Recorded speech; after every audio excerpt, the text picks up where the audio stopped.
وزیر اعلیٰ پنجاب چودھری پرویز الہی نے پنجاب کے سیلاب متاثرین کے لیے 5 ارب روپے مختص کرنے کا اعلان کر دیا۔ اس کے ساتھ انہوں نے وزیر اعلیٰ پنجاب فلڈ ریلیف فنڈ قائم کرنے کا اعلان کیا ہے۔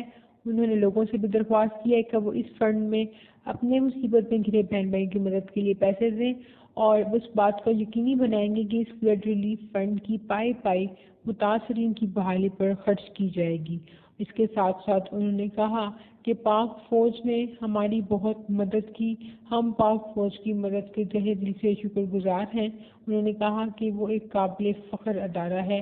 پاک فوج کے دستوں نے لوگوں کی بروقت مدد کے ان کو محفوظ مقامات پر پہنچا دیا، جس پر میں کور کمانڈر ملتان کا تہہ دل سے شکر گزار ہوں۔ ان کا کہنا تھا کہ سیلاب متاثرین کی بحالی تک حکومت پنجاب آرام سے نہیں بیٹھے گی اور ہر ممکن کوشش کرے گی۔ انہوں نے کہا کہ تونسا، ڈی جی خان اور راجن پور میں ہونے والے جانی اور مالی نقصانات پر دلی دکھ اور افسوس ہے۔ اس تباہی کو الفاظ میں بیان نہیں کیا جا سکتا۔